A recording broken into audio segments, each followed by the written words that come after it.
Shalom, all praise, honor, and glory to Yahweh, Bashim Yahushua, Bashim Kakedash. Double honors to the elder apostles, great millstones, salutations, you all can teach all truth and sincerity. This video is going to be called the Old Testament is Not Done Away With. So I'm going to start this off in Matthew chapter 5, verse 17. It says, think not that I am come to destroy the law. So this Yahushua speaking. It says, he said, think not that he comes to destroys the law, which the law is written in the Old Testament, or the prophets. I am come to I am not come to destroy, but to fulfill.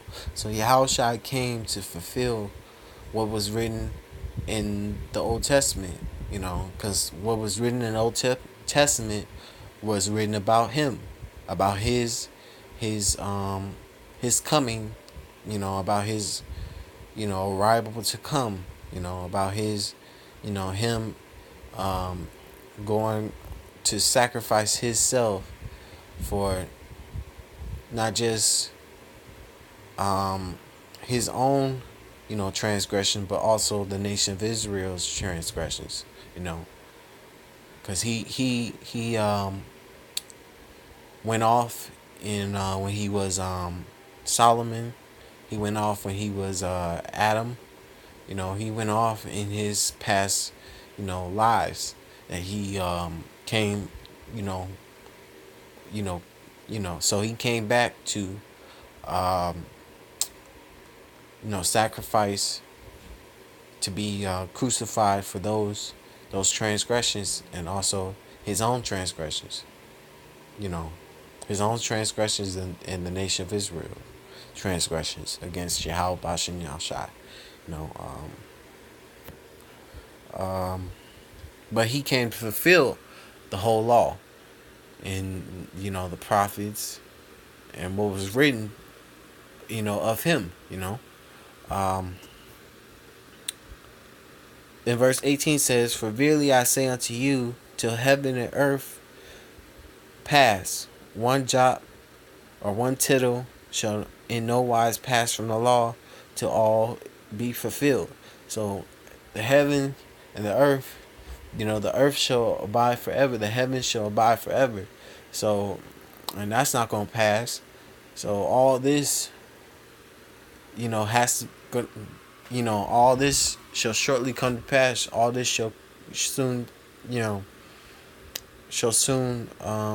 be fulfilled. All that will not pass until all is fulfilled. And verse 19 says, "Whatsoever therefore shall Salaki." Verse 19 says, "Whosoever therefore shall break one of these least commandments, and shall teach men so, he shall be called least in the kingdom of heaven. But whosoever shall do and teach them, the same shall be called great in the kingdom of heaven." So if you teach that the law is done away with, you're going to be called least in the kingdom of heaven. But if you teach that the law, statutes, commandments, you teach to follow those to the best of your ability in this flesh, because we can't follow the laws we can't follow the law, statutes, commandments 100% in this body, because in this flesh doeth no good thing. We usually go off in this flesh, especially in this society, in Esau's wicked kingdom. He tries to have us go off with the way they design this place called America, which is Babylon. But anyway, yeah. If you teach that the laws are done away with, and you teach that we don't gotta follow the laws, and the New Testament is, we're in the New Testament, so but the New Testament, they were just quoting the Old Testament in the New Testament. So you basically, if you're teaching that to follow the laws, to the best of your ability, and you're gonna be called great in the kingdom of heaven. But if you're teaching laws done away with, you're called least. But I'm gonna go to Luke. Luke. Luke 24 and verse 44. This is Luke 24. This is Luke 24 verse 44. It says, "And he said unto them, These are the words which I spake unto you while I was yet with you, all that all things must be fulfilled, which were written in the law of Moses and in the prophets and in the Psalms concerning me." Because this Yahushua talking, and he said all which is written in the law of Moses, which are the first 5 books, which is Genesis, Exodus, Leviticus, Numbers, and Deuteronomy. The prophets, basically all the prophets, because not everything in all those books have been fulfilled yet. For, all that has to come to pass. All that has to shortly come to pass, because all that is written in those books, all that's written in the books of Moses, all that's written in the prophets, and in the Psalms, that's all going to come to pass. What's been prophesied and what's been said in the Old Testament is going to come to pass. In this near future to come. So I'm gonna go to one of the books of the law. I'm gonna go to Numbers. This is Numbers chapter 24 and verse 17. This is Numbers 24:17. It says, "And I shall see him, but not now, and I shall behold him, but not nigh. There shall come a star out of Jacob, and a sepulchre shall rise out of Israel." And this is talking about Yahushai, because Yahushai is going to be basically the king in over all Israel, because he's the king over all Israel, and he's going to sit on basically David's throne, and because it's Yahushua's kingdom that's coming to the earth, and the King David's gonna sit third in command. He's gonna sit on the throne and be king over Israel. But Yahushua is gonna be the head king. King David's gonna be the king after him, and the elect are gonna be kings sitting on thrones. And all the men of Israel are gonna be kings in the kingdom, but there's gonna be a head king. That's gonna be Yahushua, and that sepulcher is not gonna be depart from his tribe, which is Judah, because Judah is the head tribe of Israel. So Yahushua came from the tribe of Judah. It talks about that in Hebrews chapter 7 and verse 14.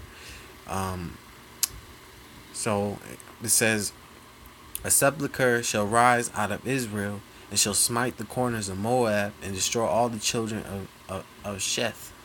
So this hasn't happened yet, because Yahushua, when he comes back, he's going to take down you heathen nations and put you in captivity. Because in Yahushua's in the kingdom of heaven, all you heathen nations are going to be in captivity, and that hasn't happened yet. You heathen nations are in the power seat. You Edomites, you elites of the society, you elites of Moab, you elites of Edom, you elites of Japhet, you elites of Ammon, you elites of all you elites of the heathens. You're in your power seat. You're ruling this society.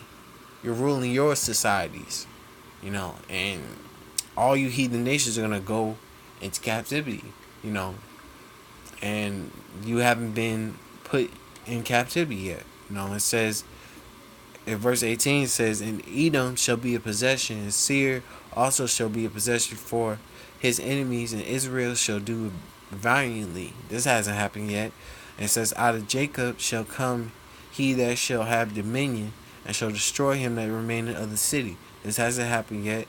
"And when he looked on Amalek, he took up his parable and said, Amalek was the first of the nations, and his latter end shall be that he perish forever.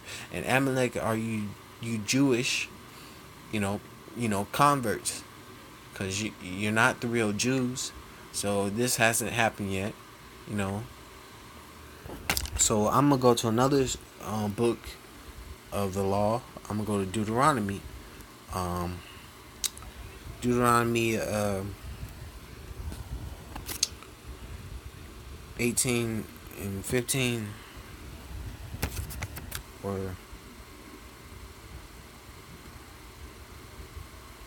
Slacky. Nah, I'm gonna go to Job. Slacky. I was gonna go to I'm gonna go to Job 19 and 25. This is Job 19 and 25. It says, "For I know that my Redeemer liveth, and that he shall stand at the latter day upon the earth." And the Redeemer that liveth is Yahweh Shai. He's going to come on this earth. He's going to make his second appearance, and this time he's going to bring the kingdom of heaven. He's going to establish the kingdom of heaven on earth, and rule this earth and get the glory and honor and praise on the earth, because he already got the glory and honor and praise in the heavens. It says, verse 26, and though after my skin worms destroy this body, yet in my flesh shall I see Yahweh Bashem Yahweh Shai. So this is because Job, this is talking about reincarnation, because Job, was a prophet. He prophesied this to come, and this hasn't Salakia. This has because Job got reincarnated, and Job is on this earth prophesying again. He's prophesying the downfall of this wicked kingdom, along with the elect. That are along with the men of the Lord that are prophesying out here. Along with the hopeful elect.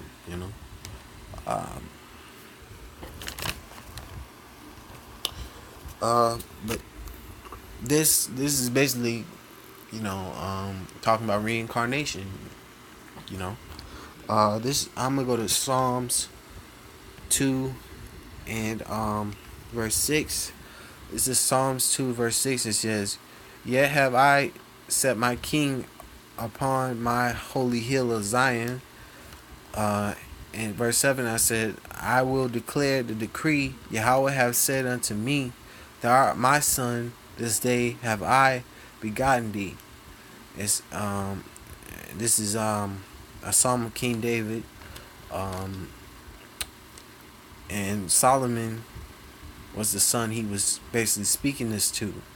It says, "Ask of me, and I shall give thee the heathen for thine inheritance, and the uttermost parts of the earth." And Yahweh Shai is Solomon. If you can receive it, he was King Solomon. He was and he he was King Solomon. He was Isaac. He was Adam. He was many different he was many different incarnations. Came back multiple times, and when he came back as Yahweh Shai, he had to die for those, any transgression he transgressed during those incarnations. Especially when he came as Solomon, he went off.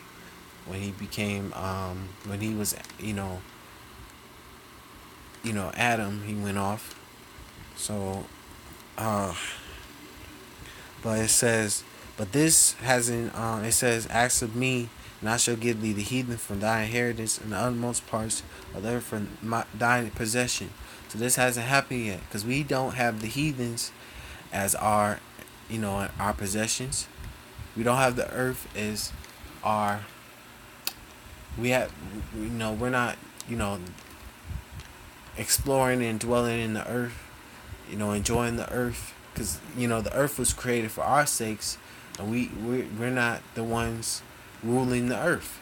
You know, these heathens have the earth as their possession. They're ruling over this place. You know, they're in the power seat. You know, it says verse 9, "Thou shalt break them with a rod of iron, thou shalt dash them in pieces like a potter's vessel." So we haven't broken these nations with a rod of iron, but we're going to. We're going to receive that power. We're going to rule you nations with a rod of iron. We're going to break you in pieces like a potter's vessel. It says, Be be wise now, therefore, O ye kings, be instructed, ye judges of the earth, because Yahushua is going to come back. He's going to take all these you heathens down and have many crowns on his head, and take you out of your rulership, take you out of your power, because he can't rule with you heathens in power. That's not going to be balanced anyway. Having another kingdom in power. All you nations gotta go down. All you nations gotta be put in subjection. All you nations gotta go into captivity. It has to go this way. It says verse 11, serve Yahweh with fear and rejoice with trembling. Verse 12 says, kiss the Son, lest he be angry, and ye perish from the way, when his wrath is kindled but a little. Blessed are all they that put their trust in him. And the elect are gonna be blessed. You heathen nations, you're gonna receive a harsh enslavement, especially Esau. But the next scripture I want to get is Isaiah Isaiah 9 verse 6. It says, Isaiah 9 verse 6, for unto us a child is born, unto us a son is given, and the government shall be upon his shoulder, and his name shall be called Wonderful Counselor, the Mighty Power, the Everlasting Father, and the Prince of Peace. So Yahushua, he hasn't made his appearance. This prophecy,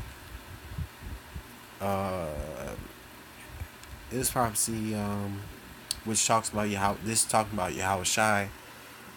It says, of the increase of his government there shall be no end, upon the throne of David, upon his kingdom, to order it, to establish it, judgment with justice from henceforth even forever.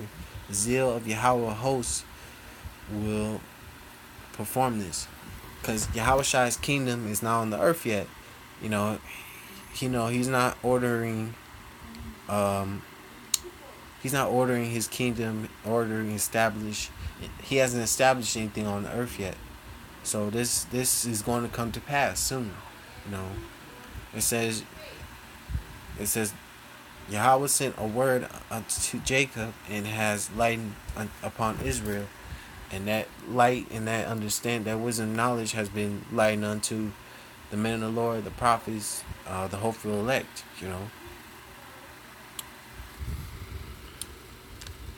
But I'm gonna go to Isaiah 42 and verse 1. This is Isaiah 42 verse 1. It says, behold, my servant whom I uphold, my elect, in whom my soul delighted, I have put my spirit upon him. He shall bring forth judgment to the Gentiles. So the elect have been given that wisdom, knowledge, understanding, that light, that we and this word that we've been given, Lord willing, I'm part of you. Like, this word and this wisdom we've been given, it's basically living waters. It's it can feed you. It enlightens it enlightens you. It says, and the elect having brought judgment to the Gentiles. The elect of the nation of Israel having brought judgment to the Gentiles, and that's a prophecy that's going to come to pass. Um, this is Isaiah 63 and verse 1 and 2. This is Isaiah 63 verse 1 and 2. It says, "Who is this that cometh from Edom, with thy garments from Basra? This is this that is glorious in thy apparel, traveling in the greatness of his strength. I that speak righteousness, mighty to save." And this is talking about Yahushua, because he's gonna go through you Edomites, and he's going to kill all you Edomites. And his garments are going to be, drenched with the blood of you Edomites. It's going to be dyed with the blood of you Edomites,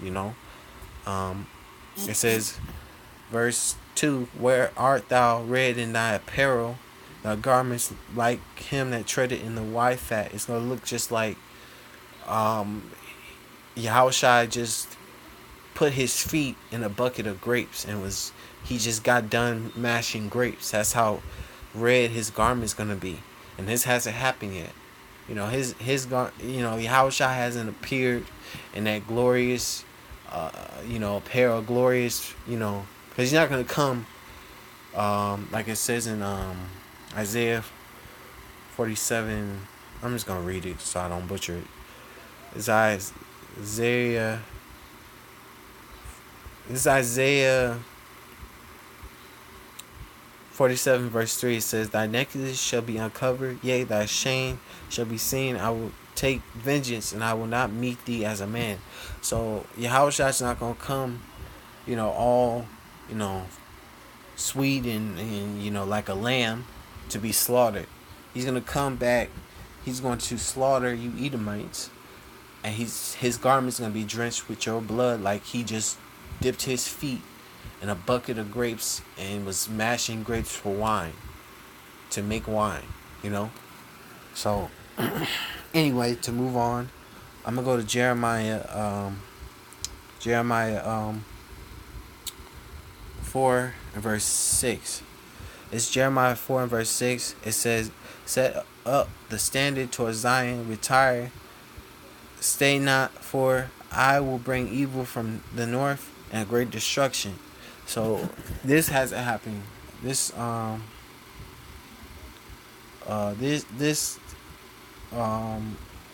hasn't came to pass.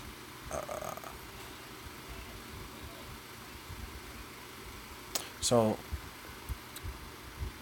that and there's plenty of more examples, like in Isaiah 60 and verse 10. It talks about which that's gonna come to pass. It talks about I'll get it right quick. Isaiah 60 and verse 10. It says, this is Isaiah 60 verse 10. "And the sons of strangers shall build up thy walls, and their kings shall minister unto thee.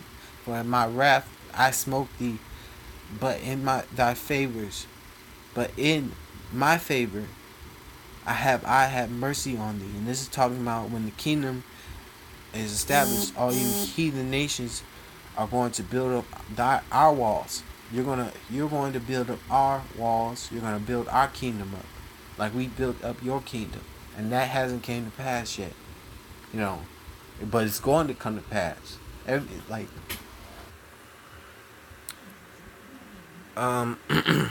But yeah, it says, yeah, you heathen nations are going in captivity, and you're going to serve us,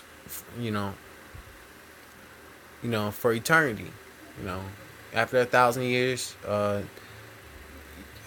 besides Esau, you other nations are going to go back to your lands, but Esau is going to be burned up. But those prophecies, the stuff written in the Old Testament, is soon going to come to pass in the near future. Soon, it's shortly coming to pass. We see the prophecies rolling. You see the prophecies happening. Every single day there's a different thing happening that you can acquainted with prophecy. But the Old Testament is not done away with, because it talks about in Romans 15 verse 4. It says, this is Romans 15 verse 4, for whatsoever things are written aforetime were written for our learning, that we through patience and comfort of the scriptures might have hope. Because what's written in the Old Testament, the laws, the history, the the laws, the history, you know everything that, the prophecies, you know anything we want to know about what happened back then, and how they dwelt and how they dealt with things, it's all written in the Old Testament. You just can't go to the New Testament and get full understanding of the whole Bible. That's not, and it's not just the actual Old Testament. Also, the Apocrypha has because the Apocrypha is a part of the whole Bible. So what is written in those, the Old Testament and the Apocrypha, and it all, you can't get a full understanding of the New Testament without going back and reading the Old Testament, the Apocrypha, and then once you read all that, you get a full understanding, and you understand. You just can't go to the end of the story. You just can't go to the middle of the story and not get the first beginning. You just can't do that. So anyway, I'm gonna say all praise, honor, and glory to Yahweh, Bashim Yahushua, Bashim Kakadash. The lines to the elder apostles, great millstone, citation, you all can teach all truth, sincerity, and shalom.